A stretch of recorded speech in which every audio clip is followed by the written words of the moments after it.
Donna Summer. This Grammy-winning disco queen says she's just an ordinary girl. I wasn't trying to be a sex symbol. Then, Chaka Khan and hip-hop pioneer GrandMaster Flash. And it's called cutting. Hey, I like that. Somebody finally got it right. Yo, Walsh, baby! Amazing artists and how they made it to the top. That's right here, right now.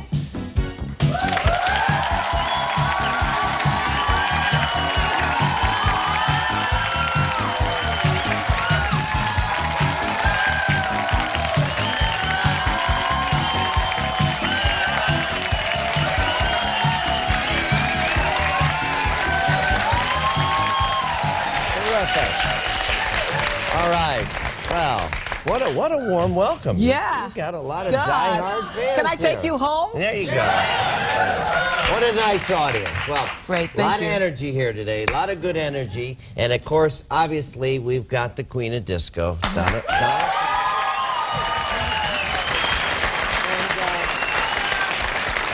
She's written a fascinating book. And the name of the book is called Ordinary Girl, The Journey, Yes. right? Yes. And Ordinary girl here. diehard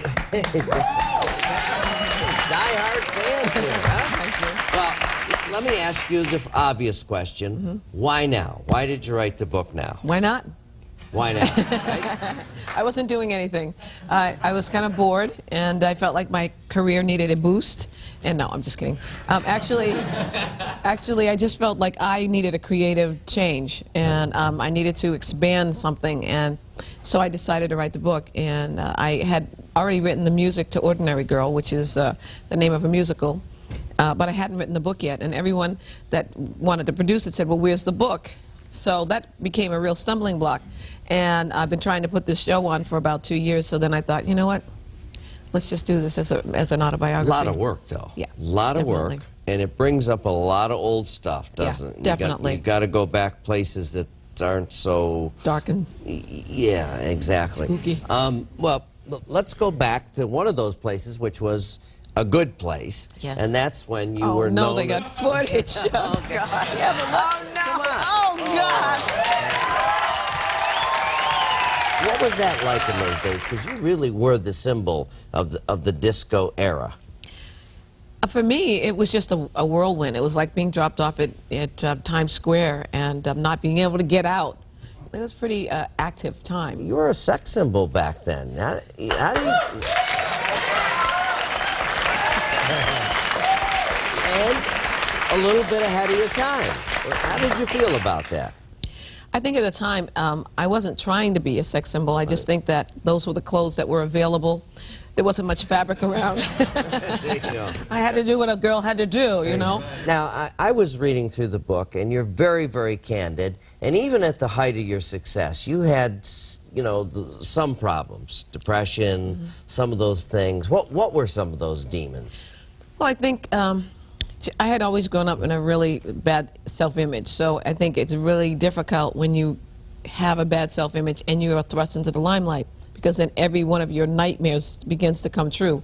You know, I don't even want to get into all of them right now. There were so many, but you know, just things that I had a scar on my face, and I was always afraid somebody was going to see the scar, so I was always paranoid how they're going to shoot me, and then, you know, I was just, you know, I just had all these other things that just made being in front of people difficult.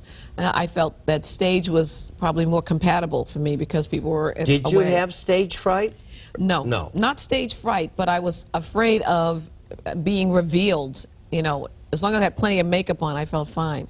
Now, you witnessed some tough things. You witnessed a homicide one time, and you had to, didn't you have to testify and you know, worry about repercussions of that? Were you afraid when you? Very afraid. Very afraid. Very afraid, yeah. Because that's serious business. It's serious, yeah. Yeah, and you've had losses in your life of people that you loved very, very much. Quite a few of them. Quite a few, yeah, as I noticed through the book. But when the disco era started to wane, your popularity wanes with that because it's an era. What was that like when you go from that, you know, whirlwind? Up there to down there? You're not so down there, but I mean from like that. This? Yeah, yeah. For me, it was a great break. I needed it. And I never looked at it as a bad thing. I looked at it as a relief. I just finally, I felt free for 5 minutes. And I always felt like my head was spinning. Sort of like, I never saw The Exorcist, but I had a feeling that I looked like her a lot of times. Like, you know, I was like, gotcha. You know what I mean? I felt like that inside, you know. Sometimes it's well, overwhelming. you know what that's like. And you've been married twice. Yes. This last one, very successful one. How many years? 23 years married. 23. But the first one was a bomb, right? First one was a bomb. First one was, yeah, didn't work. Didn't work, and problems? Yeah, but the problem was more me, I think, than my husband, my ex-husband. He was a very kind person, but he was a little young, and I don't think he or I were really ready to be married at that point, and I really wasn't ready. Now, the 3 daughters. Yeah. From second marriage? 2 from the second, 1 Two, from the one first. from the Yes. first, 2 from the second. Yes. Now, what did these gals do? Brooklyn is on TV. She does My Wife and Kids. She's on the Damon Wayans show. She just got on. She's going to be the new girlfriend of the son. Terrific. Who's pregnant. So she's an actress. Yeah, she's an actress and a singer. She's also working on an album. She's working with Lenny Kravitz's original crew. And she's also a Ford model, and she works. And she's signed to Innovative, so she's on her way. Busy gal. Yeah, she was in the Post this weekend. Right. And so my other daughter Amanda is. I mean, my daughters are absolutely beautiful and beautiful inside and out. Right. They're really sweet people and kind people. And Amanda is at Vanderbilt University. She will be out in December, and pursuing also a career in the business. Terrific. Stunning. Terrific. Stunning looking. And my oldest daughter has 2 children, Mimi. Wow. And she lives in Baltimore, and she is still writing songs and working. She's also a beautiful pianist, and so they're all musical. They're all writers and singers. You're really singers. blessed. You're Yeah, I really really blessed am. with these 3 beautiful girls. I am. But it's hard to look at you and think of you as a grandma. Huh? Woo.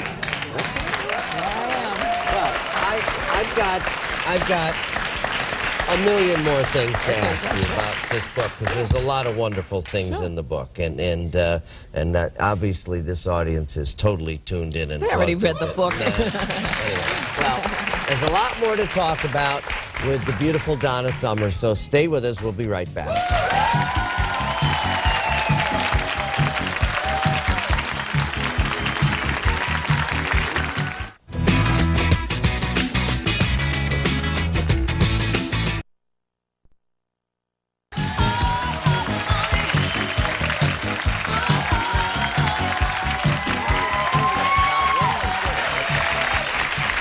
Great audience today. Well, you know, today's special guests are celebrities whose fascinating lives are the subject of books. And Donna Summer has written a book about her life called Ordinary Girl, The Journey. Here it is. Boy, what a beautiful picture. Really incredible. She's here in our studio today with a lot of her diehard fans, and I think it's very interesting. I don't know if you can get a shot of these 2 guys. Raise your hands, these 2 guys. These guys flew from Italy to come here to go and see her on the John Walsh show today. Now those are diehard fans. Those are diehard. Your first hit, you know, Love to Love You Baby. Everybody, you know, they still play that, okay? The oldies stations. And everybody loves that, thinks it's a sexy, sexy song, and that moaning and groaning. There's a little story behind that moaning and groaning, right? Yeah, a little story. You know, the song was created as a demo originally. A demo was something that's just a rehearsal tape for someone else. And I didn't know how to sing the song, so I just moaned and groaned because I couldn't think of any words. So when I write, I stand in front of the microphone without words, and I just sing to the music the way, whatever I feel, and then that is what comes on the tape. And I don't sit down and write like a lot of writers. So this way, this is why the song came out like it did. Pretty sexy, moaning and groaning. See, I had this image of this handsome guy massaging you while you're singing and all stuff, but I don't know. I don't know. Maybe I'll go back and re-record the song in that case. There you go. Now, you've won just about every award in the music business. And you and I were talking about you have a lot of artistic talent and creativity. That's one of the reasons you wrote the book. But you got into painting.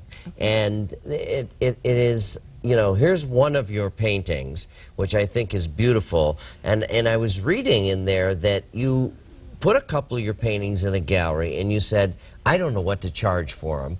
I'll just make up a figure, right? Because a lot of artists don't know. And you made up a figure of what? It was a pretty high figure. Well, I mean, there were several that I didn't want to sell, actually. Right. And I'm like, one was 38,000, another was 80,000, 75,000. Those are the ones I didn't want to sell. Right. But then there were others that were cheaper as well. Right. I mean, you know, from 2,000 up. Right. And the one that was 38,000 sold the first day. And I'm like, oh my God. Holy mackerel. I didn't think anybody would buy them. Yeah. That's a home run for that was the first year. thing. Then, I mean, Yeah. I've sold close to, they tell me close to $1 million worth of paintings. No kidding. Which is good for an artist. And now, this is beautiful. Do you title your Yes. paintings? What's the title of this This is called one? Driven by the Music, and I have a new series of Driven by the Music coming out, a smaller series for people with less wall space. Good idea. Tell me, in the book, brightest hour of your career, is there one place that you can think was... Yeah, I think it would probably be that, you know, winning the, you know, that Last Dance won the Oscar that year, and just the whole process of that song, and that was definitely like an exciting moment, and, you know, even backstage with all the celebrities, and, Right. you know, it was kind of fun. That is, to win an Oscar for a song is a big deal. Cool. Darkest hour? Death of my mother. Death of your mom. Also, I read in there that you thought about taking your own life at one point. Yeah, haven't we all? No, not all of them. No, well, I have often said it after Adam's murder.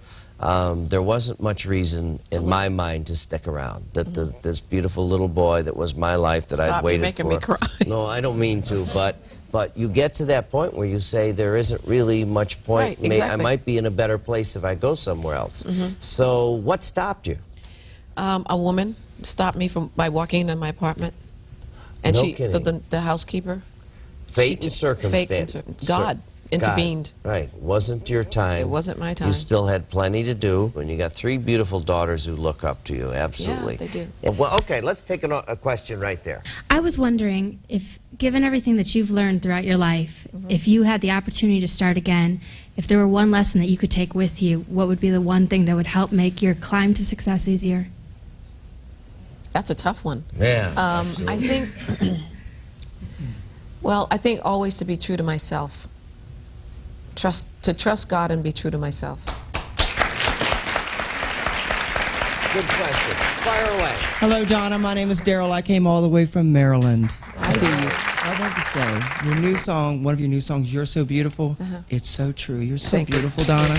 You look wonderful. I love you. Yes, ma'am. Hey, Donna. Hey, My name is Veronica. I think we met a couple of times. Yes. In your book, you mention a special encounter with Josephine Baker. Could you tell us something about that? I was in Munich, and Josephine was performing that night, and I had performed before her. And I was standing backstage because she was like one of my favorite people.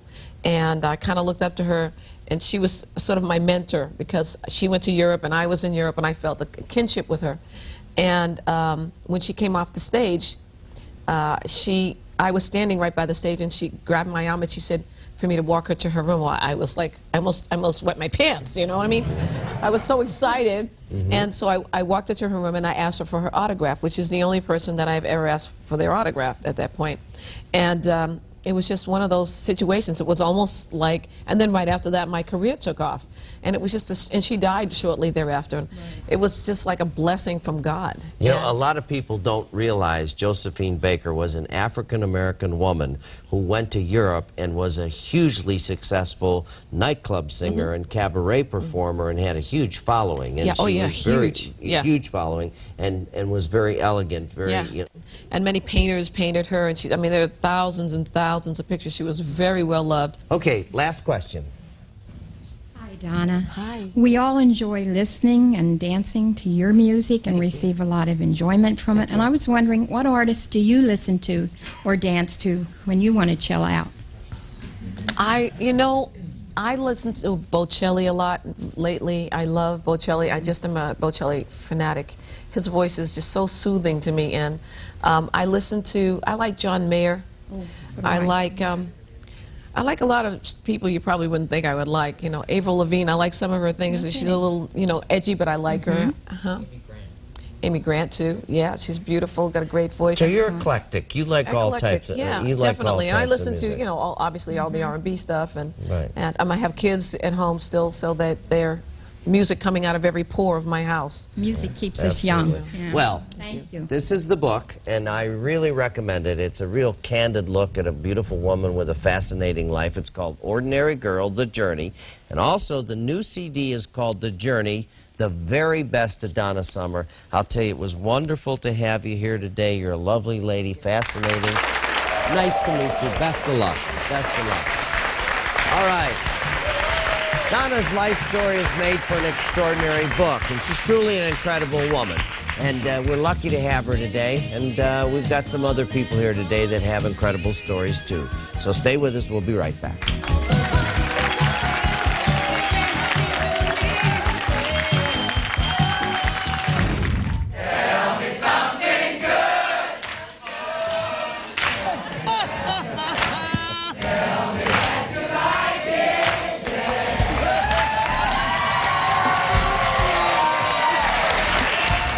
I've never been as moved stepping onto a stage as I am today.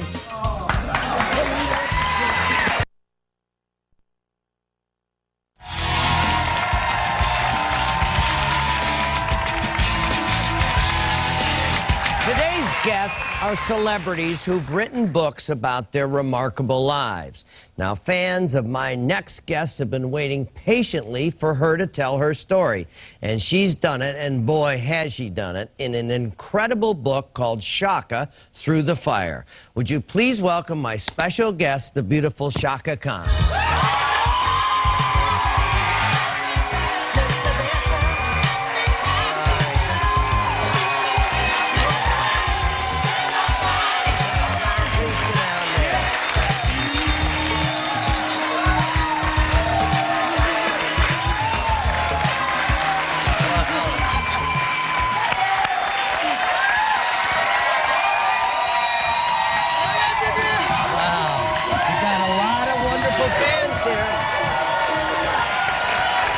They love you. What a welcome, huh? Yeah. What a welcome. Well, we're glad to have you. I'm glad to be here. Yeah.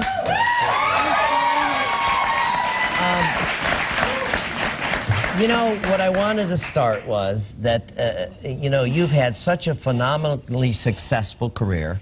You certainly have been more than a one-hit wonder. You've been a many-hit wonder. And Thanks to you guys. Oh, yeah, that's it. I was wondering, of all your beautiful songs, what one do you think describes you the most? I guess a song called Crazy Life of Mine. That would be it, Yeah. right? Yeah, because your life has been that roller coaster. Crazy life. Yeah. A lot of your fans think you're larger than life. Your whole, the perspective of all the places you've been and all the things you've been through. What's one thing that you want people to know about you that maybe they don't know about you? I'm scared. Scared a lot. Yeah? Scared of... It's a good thing, Yeah. Scared... It's a motivational, it's a motivating fear. That keeps you going. Yeah. Scared of... I mean, it turns into a crying jag, but... No, but... Because you're so sweet, thank you. Yeah,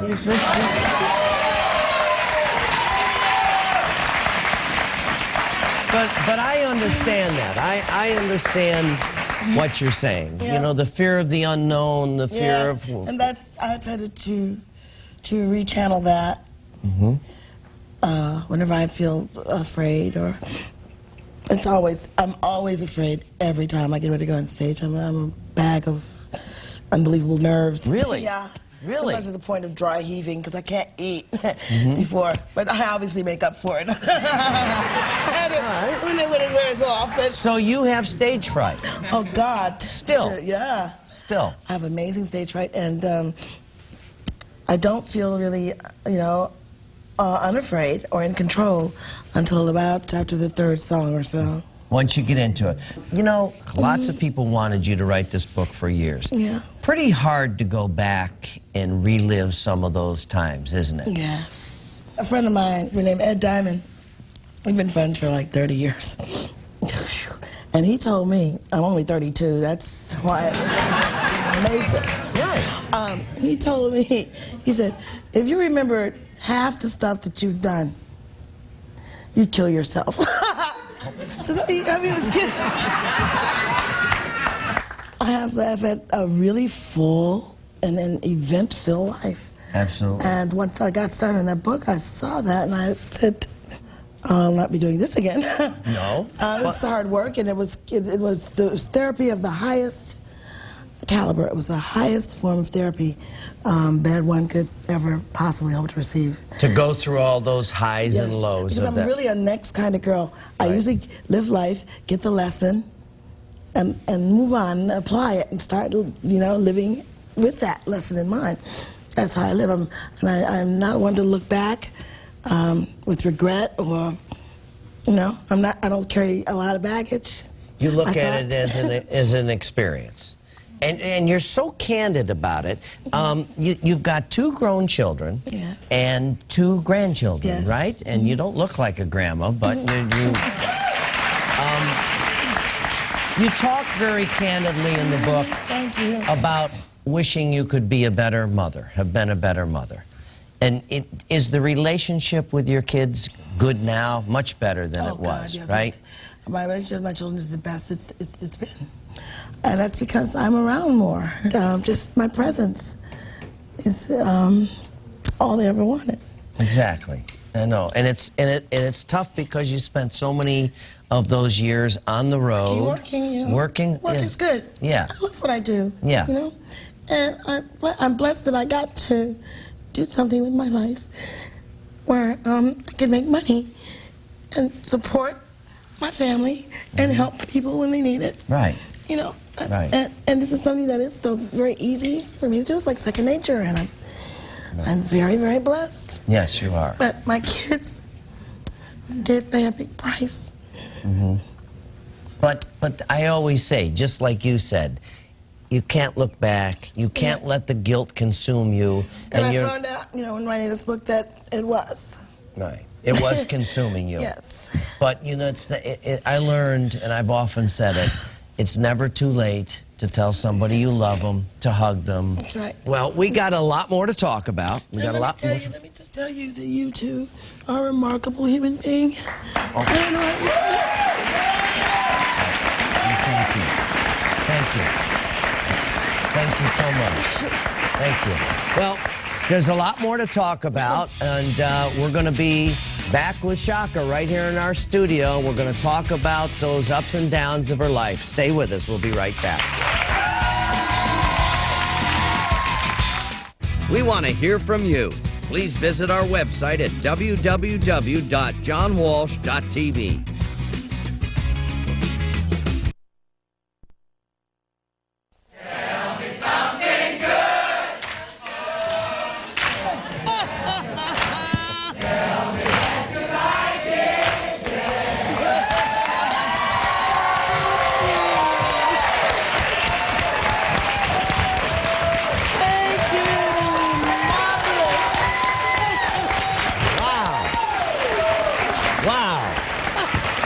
Have you ever been introduced by the audience singing one of your songs? I've never been as moved. What a compliment. I've never been as moved stepping onto a stage as I am today. And you know what? They were on key. They were on key. You guys found a key and stuck with it. And anyway. Fantastic. Well, this book, incredible. Chaka Through the Fire. And I was going to read an excerpt from this book that really touched me, because you're very, very candid. Here's one excerpt. Being away from my baby was a killer. I missed her so. I felt some mix of guilt and anger when I thought about her daily. Tiny miracle moments of development that I was missing out on. I think a big part of my drug thing was about escaping from those feelings. 2, there was the loneliness. Not only were the guys super protective, I didn't have an assistant, a wardrobe girl, or anyone like that back then to do the sister or girlfriend stuff with me when I was on the road. Fueling the loneliness was not knowing whom to trust. Over the years, I'd wonder if a guy was really with me or for my fame. When in doubt, get high. I think this is so candid because it says, well, no, but because you've beaten all this, it says 2 things about you. The years of the drugs were to kill the pain, right? Past that. Past that. Yes. It's a way to dull things. A lot of relationships over the years. Was there one guy, or is there one guy that you still think about, or was the love of your life?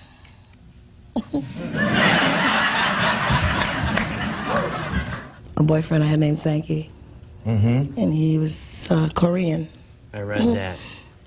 I met him in England, and I maintained a residence in England for the last 14 years. And I was doing a play there called Mama I Want to Sing, and he came every night. He was relentless in his pursuit of me. I mean, I don't know how he got my number, but he would call me, and had this voice, like, you know, like a black guy. He was like, "Hey, baby." Both my sisters and myself and their husbands and my dad were all living in this house in England. So it was like one of those old-fashioned courtships where everybody's like in the other room, like. Perfect. Yeah, like this. Yeah, like the guy has to be checked out by the family, right? Like any guy that enters my life, has to also go through the fire. Right. And we broke up, and because we broke up because it was too much. I was smothered. I was like too intense. I wasn't feeling happy about it, and even though I loved him, and I said, I think we need to just take a breather for a minute, you know. And what happened? He died in a car accident. Sorry to hear that ending of that story. You know, but I sort of felt responsible. Yeah. Once again. Well, but at least you have the good. My old friend guilt. Yeah, but you have the good memories. You have the good memories. I was gonna. You mentioned your family and your beautiful sister Tammy, who's sitting right here, and I know she had a lot to do with urging you to write this book. How did you get her to write the book? For 2 reasons. One is, for so long, when she'd have emotions like this, she'd hold it all in, and then she'd go and use instead of. I mean, she's crying a lot right now, but it's actually a good thing because she's feeling her emotions more now, and she's able to express what is going on with her instead of keeping it all inside and putting up this bravado. So for her, it was good for her to do it for herself, but to encourage her to do it. I told her, and I also believe it was healing for other people to hear her story and hear how she's come through. Do you think that she's handled fame very well, or is it a hard thing for this lady? Because my feeling is that she's pretty humble. Very humble. Very humble. Very, very humble. Yeah. But I think that she has handled it in an amazing way. I mean, I'm happy to see where she is today. There were some very scary times, very scary times. Right.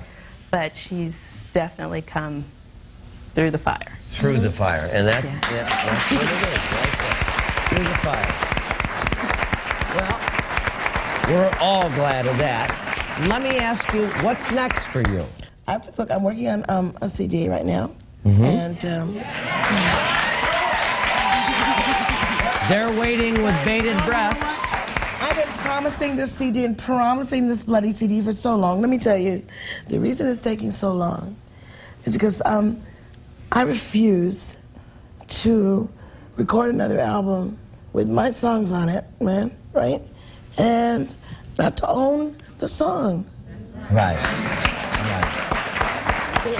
Well, your fans, all of us, and I'm a fan also, are waiting for that CD, and we wish you the best, and it was just wonderful to have you here today, see you come through all that you've come through, and I want to hold it up again. It's called Chaka Through the Fire. It's a great read. It's a passionate, emotional read. It's about a fabulously talented lady who's had an incredible life, and we're wonderful to have you here today.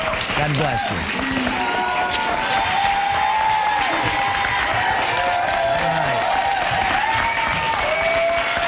They love you. Stay with us. We'll be right back.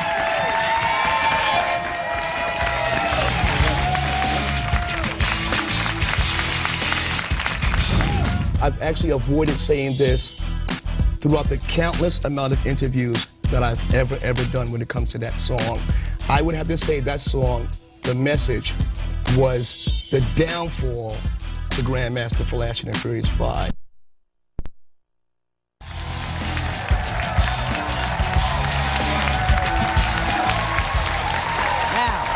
My next guest grew up as Joseph Sadler in the Bronx, but now the whole world knows him as a hip-hop superstar. And he's written a book about his life called The Message, the GrandMaster Flash Story. Now, please welcome a real pioneer in the music business, GrandMaster Flash.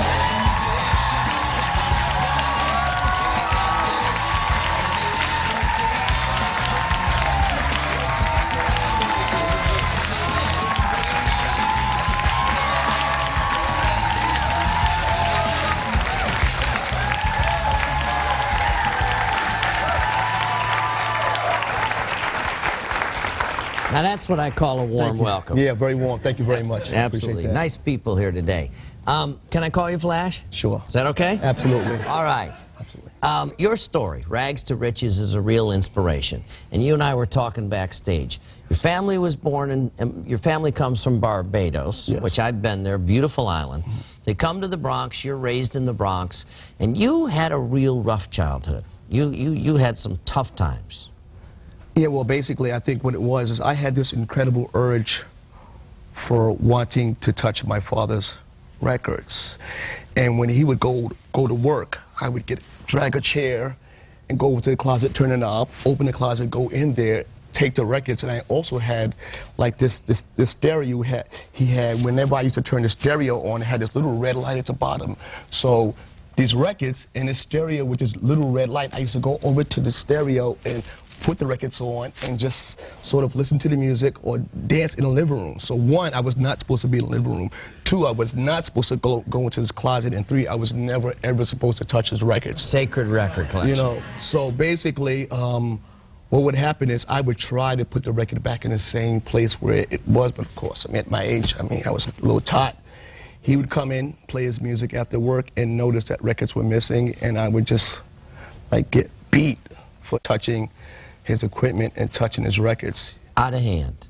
So your mom also was not the healthiest lady. Right. She had some problems of her own. Yes. And you love her to death, and she's a good person. Yeah. But she had some problems of her own, and eventually you wind up in the foster care system. And we all know what a nightmare that is. We see every story in the news about it falls apart. Look what's happened in New Jersey.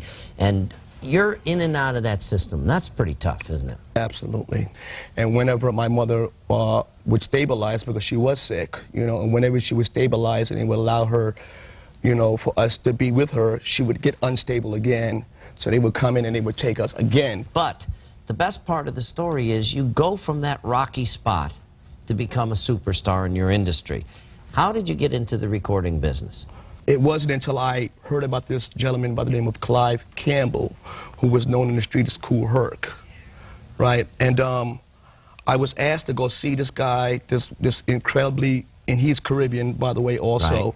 who plays this incredible music that radio won't play. Right. So when I went to go see him at this thing called a block party, which is like an outdoor dance in your neighborhood parks, and I seen all these people sort of dancing to this music that radio wouldn't play, I noticed that the music he was playing, with each individual part, there's a great part where the audience would get more excited. Right. But this particular section of the record was unjustifiably too short. It was where the drummer would play alone or the bass guitarist would play alone. We called it the break. Right. You know, the rest of the record, we considered the whack part. You know, so I would say to myself, well, how can I just figure out a way to just take duplicate copies of this record and sort of like manually edit it and take a part that's 10 seconds and make it like 5 minutes without the audience even knowing that I'm repeating this part over and over and over again and making sort of like noises and sounds and melodies with the record. So create your own music. I just sort of, sort of like out of the frustration of these songs not being played on the radio, and then also the frustration of the best part of the record being just too doggone short. I said I'm going to do something about this. And it's called cutting. I mean, people always say it's called scratching. Yeah, I know. I like that. I'm down. Somebody finally got it right. I'm down. I'm down. Okay.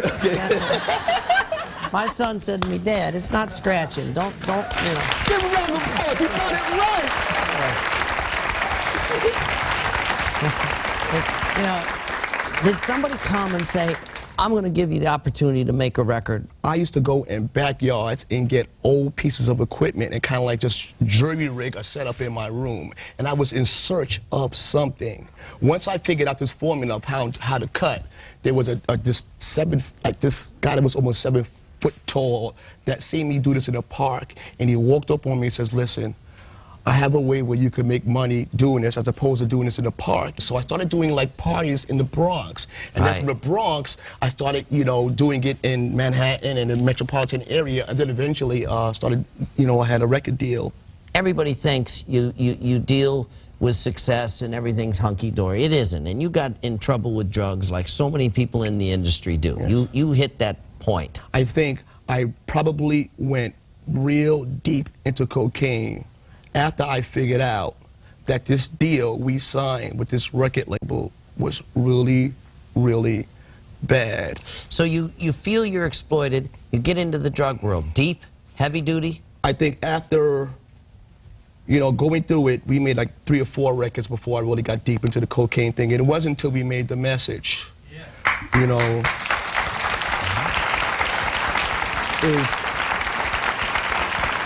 Now, actually, I know that's, would you say that's is that your signature song, your most popular song? A lot of people think so here. Listen, I needed to say this.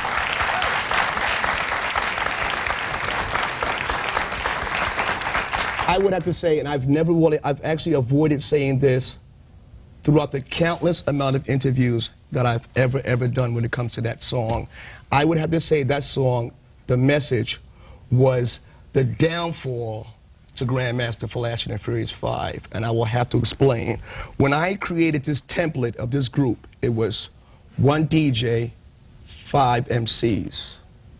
When this project was presented for us to do, for whatever reason, the record company decided to split the template.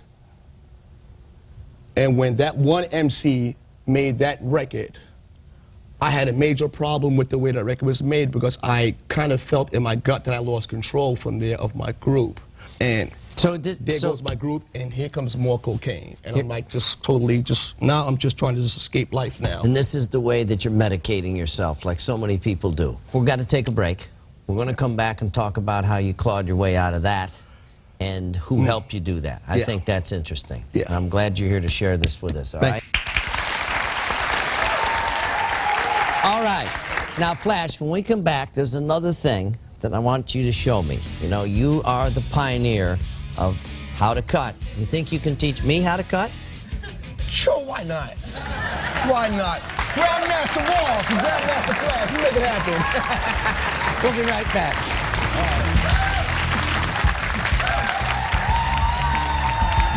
Let's give it one good heave ho. 1, 2, 1, 2, 3.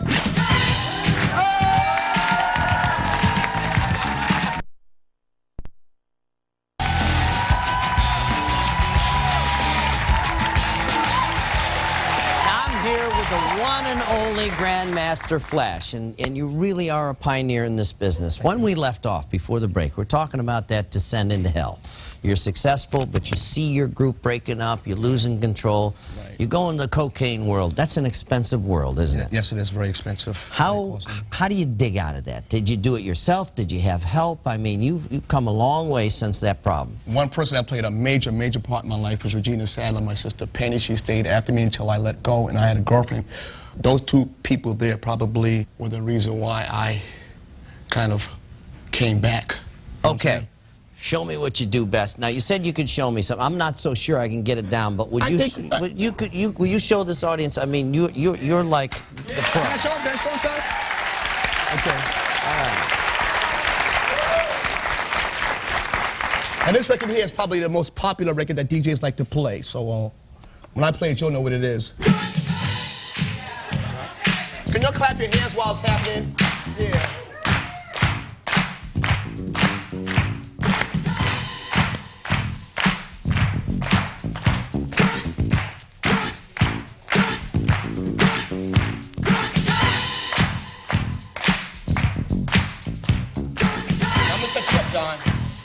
I'm gonna set you up now.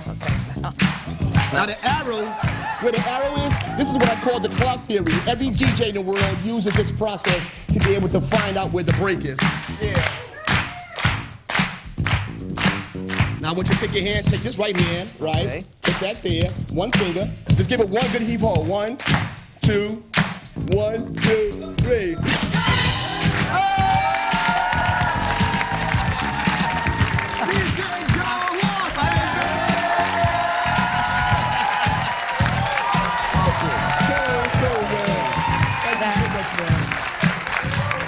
I gotta say one thing. This is 1,000 times harder than it looks, number one, okay? Yeah, I think so, and you have got it down, and that's why they call you the pioneer. What's next for you? What I decided to do is open up a record label. It's called Adrenaline, and I'm going to be looking for new talent, R&B and hip-hop artists for one. I'm doing a syndicated satellite radio show called Sirius Satellite Radio, where I broadcast across the whole entire country every weekend. And I'm going to be doing a sneaker deal with Pro Kids, you know, some sneakers. It's great having you here. Thank you so much. Wonderful. There is GrandMaster. All right. Thank you. Stay with us. We'll be right back.